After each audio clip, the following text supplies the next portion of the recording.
안녕하십니까, 김종국입니다. 흔히 우리 민족의 영원한 스승이다 하면은 제 첫 번째로 손꼽히는 인물이 원효성사입니다. 이 원효성사의 일대기 중에서 원효성사는 어떻게 해서 석굴에서 해골 속에 들어있는 물을 마시고 처음에는 구토를 했는데 이내 해골을 쥐고 바깥에 나와서 춤을 추면서 당나라의 굽업기를 포기하게 되었던가 하는 그 점에 대해서 말씀을 드리도록 하겠습니다. 저는 지금 이 이야기를 보태기 위해서 삼국유사 그리고 중국에서 발행한 고서 송고성전, 또 인감록, 또 종정록을 제가 들고 나왔습니다. 어느 날 갑자기 설사당이 분황사 쪽으로 가기로 결심했죠. 그런데 중요한 것은 분황사로 가려면요 반드시 성녀가 되어야만이 분황사에 들어가서 성녀로서 입문할 수 있다는 것입니다. 그렇게 하면 왕실에서 비치한 책들을 마음대로 읽어낼 수 있다는 것이죠. 그 책을 읽어내기 위해서 스스로 성녀 될 것을 결심하고 출가를 했던 것입니다. 출가한 나이가 32세로 지금 나타나고 있습니다. 그러면서 자기보다 7살 아래인 의상과 우연히 만나서 당나라의 굽업기를 서로 합의했다는 것이죠. 그렇게 해서 원효가 제1차 당나라 굽업길에 나섰고요. 1차적으로 화성까지 걸어 도보로 가서 수나라 쪽을 하여서 해안으로 이렇게 해서 당나라로 들어가려고 했는데 그때 수나라 국경 수비대에 붙잡혀서 간첩으로 오인을 받고 일주일 동안 갇혀 있었다. 그 이후에 원효와 의상은 풀려나서 다시 신라로 귀국하게 되었다는 것이죠. 그로부터 10년 후에 다시 의상과 원효 두 사람은 의기투합을 해서 당나라 굽업기를 나섰죠. 그것이 제2의 당나라 굽업행위다 이렇게들 말하고 있죠. 그는 경기도 화성 쪽에 와서 당항성 일대를 헤매고 있을 때 당시 많은 비가 왔다고 합니다. 그리고 그 당나라 국경을 지키는 수비대에게 들키면 큰일 나기 때문에 피해서 날은 얻었고 이렇게 해서 문득 찾았던 곳이 큰 석굴이 있었다는 것이죠. 그 석굴 속으로 두 사람이 뛰어들어가서 비를 피했는데 지금까지 몇 날 며칠을 도보로 걸어와서 거기까지 왔으니까 얼마나 피곤했겠습니까? 그러니까 들어가자 말자 고난 잠에 빠졌다는 것이죠. 그러던 중에 자정쯤 되었을 무렵에 갑자기 목이 말라서 자기가 허리춤에 찼던 조롱박 그 속에 물이 들어있는데 그 물을 마신다고 풀어서 울컥울컥 마시고 시원딱 하는데 옆에 있던 의상도 스님 저도 한 모금 하죠. 이렇게 해서 의상도 넘겨받아서 같이 먹었는데 모두가 시원하다 했다.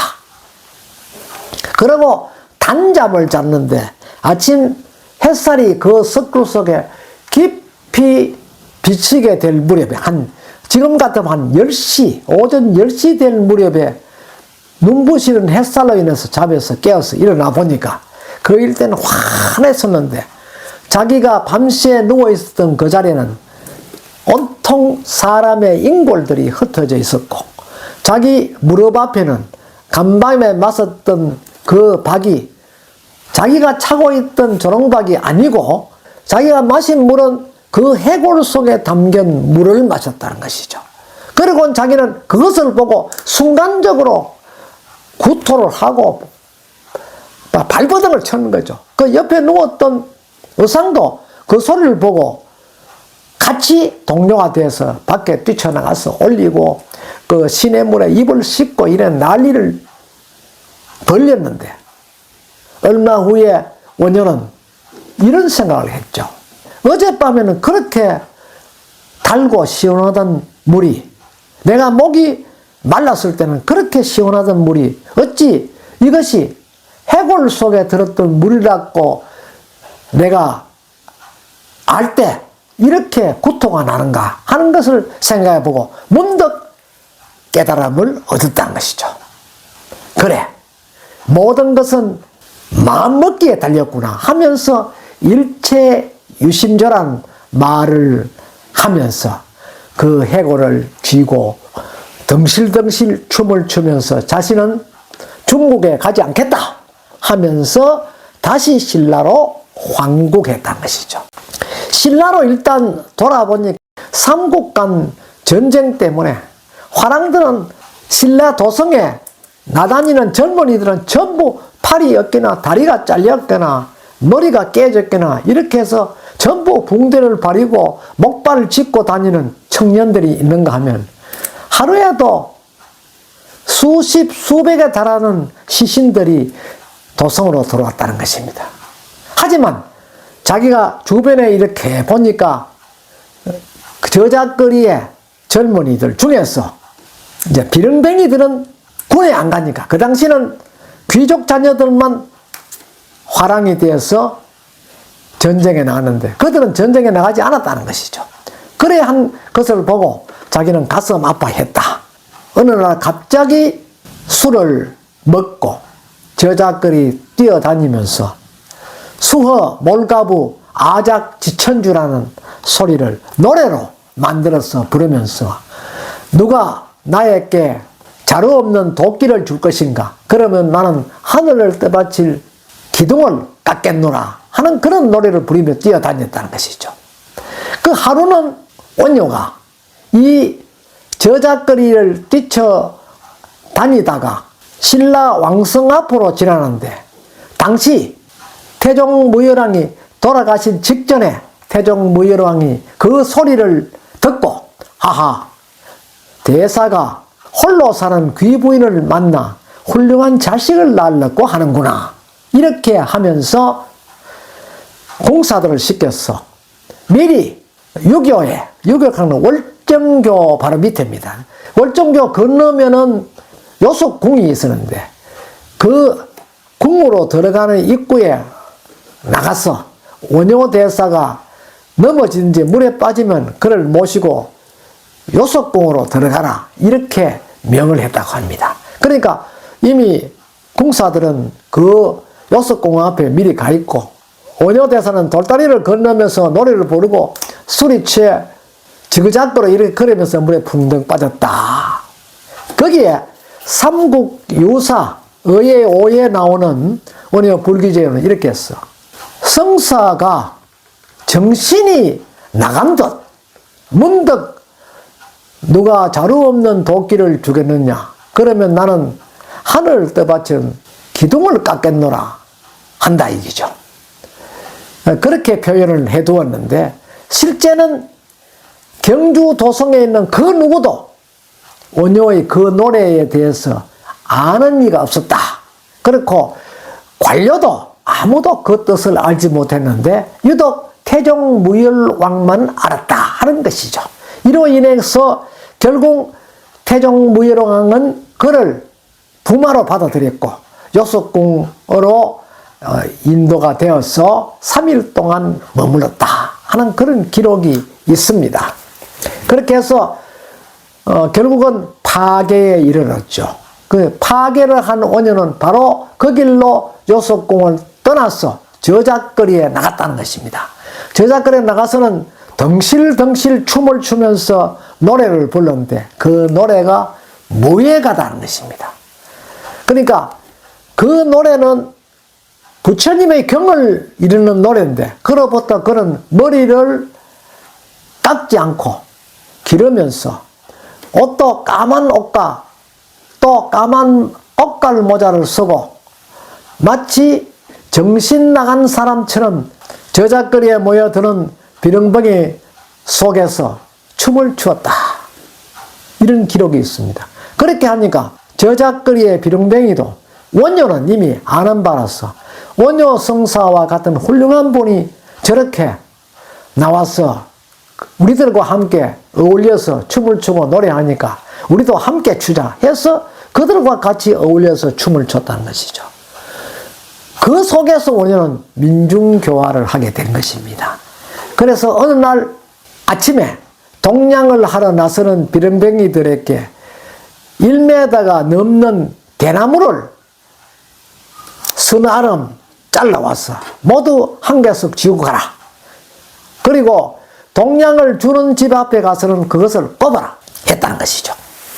그러니까 비룡뱅이는 존경하는 원효 성사가 그런 것을 시키니까 두 말도 하지 않고 가서 동냥을 해가 왔는데 동냥을 주는 사람 집 앞에는 전부 대나무로 꽂고 안 주는 집에는 꼽아놓지 않았다는 것입니다. 그렇게 해서 아침 낮에 훨씬 전에서 밥을 거두어온 비룡뱅이들이 원효와 같이 밥을 함께 먹었는 거죠. 그럴 때 자 밥을 다 먹었으면은 다시 나가서 오늘 아침에 대나무를 꽂아놨던 그 집에 가서는 여러분들이 논에 돌도 주워내주고 길도 청소하고 그 주변을 깨끗이 해줘라. 그렇게 시키는 것이죠. 그런 영문도 모르는 그 거지들은 일단 원효 성사가 시키는 대로 모두 그 아침에 밥을 얻어온 그곳에 가서 청소도 해주고 또 논에는 돌도 주워내주고 온갖 그 일을 다 했다는 것이죠. 그래 하니까 너다시 주인이 일에 나와서 너희들 뭐 하느냐 이러니까 전부 좋은 일만 하거든요. 그래서 다시 들어가서 주인이 살도 갖다 주고 먹을 걸 더 주더라 해서 많은 호응을 받고 왔다. 그래서 다시 저작거리에 모이니까 그 가보니까 어떻더노 하니까 이렇게 많이 줍니다. 그래 바로 그것이다 이거라. 내가 하는 만큼 돌아오게 돼 있다. 그러니까 너희들은 죽어서 다시 태어난다면은 또 비룡뱅이가 되고 싶었냐? 안 그러면은 신라의 화랑과 같은 훌륭한 병사가 되고 싶었느냐? 또 김유신 장군과 같은 위대한 장군이 되고 싶었냐? 이렇게 이야기를 하니까 모두 김유신과 같은 그런 장군이 되고 싶다. 그렇다면 너희들도 나라를 위해서 무엇인가 해야 된다. 이렇게 이야기하니까 모두가 적진에 참여할 것을 비쳤다는 것입니다. 그래서 이른바 소승불교에서 불교 대중화가 싹 트면서 원효는 그들에게 가르쳐준 것이 바로 나무아미타불입니다. 그 수많은 경중에서 나무아미타불 관세음보살만 가르쳐 주었다는 것이죠. 그들은 그것을 암송하면서 모두 적진으로 가서 신라 삼국 통일을 위해서 매진했던 것입니다. 원효는 그 후 암양주로 돌아와서 자신의 집을 헐어서 초계사라는 이름을 붙이고 그로부터 암양주의 김유신 장군 휘하에 들어가서 적진마다 다니면서 군사 자문을 해 주었다 하죠. 그런 그 흔적이 경주 통일전 회랑에 가면은 원효 성사가 군사 자문하는 그러한 그림이 군사 자문도라는 그런 이름으로 회랑에 걸려 있습니다. 이런 것들을 미루어 보고 또 삼국 유사 태종 무열왕 공조에 보면은요, 대동강에서 전투할 때 소정방이가 난세와 송아지 그림을 그려서 보냈다. 대동강을 건너는데 보냈다. 그래서 아무도 그걸 해독할 사람이 없었다.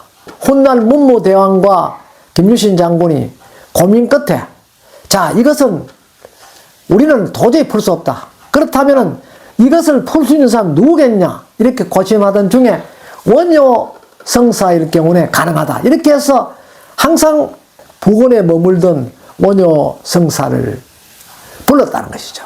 그렇게 해서 이게 어떻게 된 것인가 해독을 해달라고 하니까 빨리 다시 되돌아가라 속한하라 하는 답을 냈던 거죠.